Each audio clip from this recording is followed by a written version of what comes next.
I'm Pokemon Nuzlocke. Welcome to part 4 on how to Nuzlocke Pokemon Fire Red. In today's video, we will be covering an in-depth analysis on some strategies and tips that you can use to successfully defeat both Sabrina as well as Koga.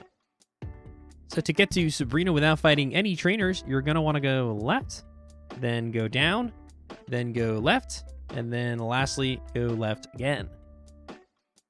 So taking a look at Sabrina's team, you can see that Alakazam can be pretty scary, but keep in mind that her Pokemon are physically weak. So if you've got $90,000, you can pick up the Shadow Ball TM, and then throw that on your Raticate, or go ahead and get the Flareon. You'll be in really good shape for this battle. If you don't have the money, that's fine. I'll talk about some other strategies here. So Kadabra's the lead Pokemon. Unfortunately, it will go for Reflect quite frequently, which is going to lower that damage you can do. However, if you kind of stall out a little bit against some of the early Pokemon, that's useful because you don't want the Reflect to be up when the Alakazam comes out, because that's going to be really, really dangerous, because Alakazam is super powerful. And once it starts Calm Minding, it could easily sweep your entire team if you're not careful. If Snorlax is not on your ban list, then you are in very good shape for this battle. Just solo the whole thing. The Snorlax, I mean, he survives everything very easily thanks to the high special defense. In fact, he even lives a Calm Mind boosted Psychic from Alakazam. Just easy claps here.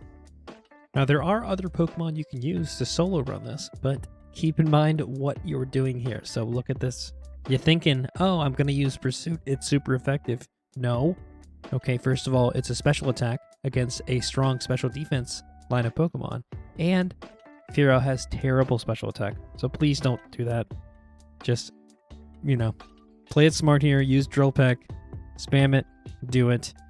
He outspeeds every single thing here except for the Alakazam, and all you have to do is get lucky that he goes for a Calm Mind, and you get the easy win. You can also apply this strategy with the Pidgeot, even with Wing Attack, doing pretty significant damage on these opponents, mostly one-shotting. Again, Fly would probably be a better choice here.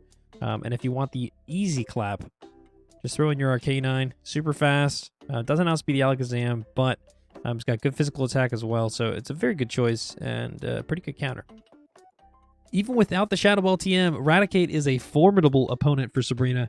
If you had the perfect rat, you could probably one-shot these opponents, except for the Alakazam, obviously, which is why, if you haven't seen my Nuzlocke tips video, check it out, because you're going to want to make sure you have Quick Attack on your Raticate, because Strength is not going to kill, but Quick Attack will come in clutch.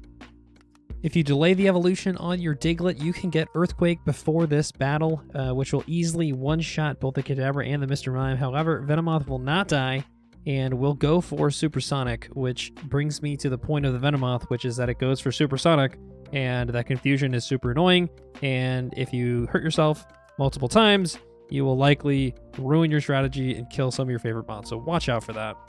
Parasect does a pretty good job against Kadabra as well as Mr. Mime, but Venomoth has Gust, so be cautious of that, and Kadabra can, of course, put up the Reflect and hit you with the dreaded Future Sight. So one of the best options you can do for this battle is to bring your guaranteed Lapras.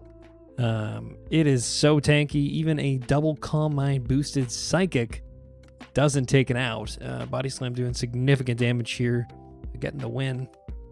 Well, and the single best Pokemon here for sure is going to be the Chansey, because we all know that that is so common in the Safari Zone. Just, it makes this battle super easy. But seriously, you can use a variety of Pokemon here against Sabrina. Just don't use the Psych-Up Golduck. Unfortunately, wasn't quite as good as I was hoping. And if you're in a major pinch, just throw an Electrode and go boom. Yeah, that'll do it. That'll do it. All right, and up next is, of course, Koga. And I know you might be tempted to bring your Snorlax here, but trust me, you're much better off leaving it in the box. A lot of people think that Snorlax is a physical defender, but that's only because of Curse. He's actually a super special defensive tank, and his physical defense is not that great. And although he can heal himself here with Rest, you just got to keep in mind that between the smoke screens and the minimize, you're going to miss attacks. All it takes is a crit or just a self-destruct, which Koga seems to do all the time because he's Koga. One of the best ways you can win this battle is to bring along your Hypno, which naturally learn Psychic, so that saves you a TM, or you can go ahead and teach Psychic to your Venomoth, and likewise, the battle is not too bad here with Psychic. You can also bring the Hypnosis Dream Eater combo on your Haunter, but you gotta watch out for those smoke screens and minimize this. So you might have to do some pivoting to reset those evasion stats, but otherwise it's a pretty good strat. You know, Graveler, not that great. Yeah, Magnitude's good for the muck, but that's about it. I mean, if you get poisoned, you're kind of in trouble here. Arcanine does pretty well. You know, you just have to watch out for pretty much the same things that everyone else has to watch out, which is poison and evasion. But, you know, one way you can bypass that is with Venusaur.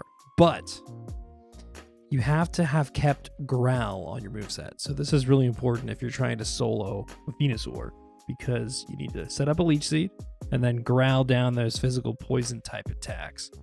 Super important, because otherwise, you know, you're going to get damaged. Even though you resist Sludge, you're going to get enough damage that you're not going to be able to offset it with the Leech Seed. So you have to have Growl for the strategy to be effective, to be able to solo Koga with just your Venusaur. So, you know, the likelihood is probably that you don't have Growl, but, you know, hopefully I've been teaching you the importance of moves like Growl, which, you know, specifically for this set, a good bulky Venusaur build, if you go for defensive HP, invest, I mean, this is a really, really good way to stall out, you know, put in that Leech Seed.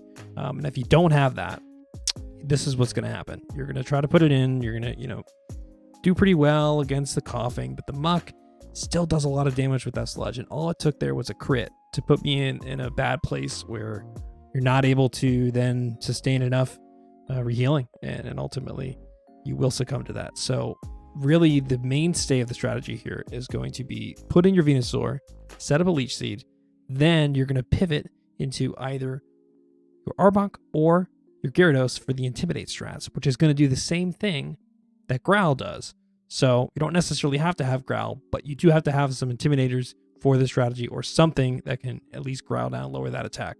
But what's great about Arbok is he resists. It's a great pivot. I love it.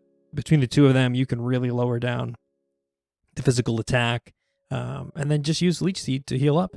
It's pretty nice. You can even do a pretty good job here with, you know, pretty much any Pokemon that's a good physical defender. You know, I love to favor the poison types here just because obviously they are resistant. And once you get those Intimidates off, it makes the battle super nice. Without the Intimidates, not quite the same. So you need to get those Intimidates in. You need to lower that attack. And then Leech Seed just does wonders here because they can do all the evasion they want. You can sit and minimize. They can throw sand at you, smoke screen, whatever. Once you have the Leech Seed up, you have a form of damage, so you're good. And all you got to do is ride that out. But again, if you don't have those, you could be in trouble here. So, you know, you gotta make sure that you know, are cognizant of what's going on in the battle, especially keeping close attention on the health of Venusaur, because you have to be able to get that Leech Seed up. But you need those pivots of the Intimidates. That way, when you switch Venusaur back in, he can heal up. You know, and knowing, you know, having an idea of which Pokemon are faster, for example.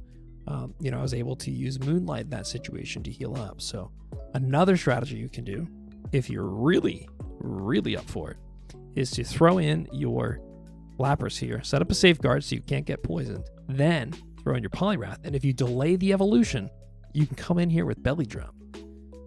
Love to see this now. This becomes an easy sweep. You got Damp, preventing that self-destruct off the coughing. Love to see it. And once you boost it up here, you're going to outspeed the coughing. Boom, Body Slam to the face. There's nothing he can do about it. Muck, yeah, nothing you can do about it there, buddy. Sorry about that. But there's nothing you can do here. Wheezing will survive, but luckily goes for Smokescreen in this situation, and it's the easy win. All right, that concludes part 4 of how to Nuzlocke Pokemon Fire Red. Hope you enjoyed today's video. Don't forget to smash that like button and comment below, and hit that subscribe button to get notified for all my future videos.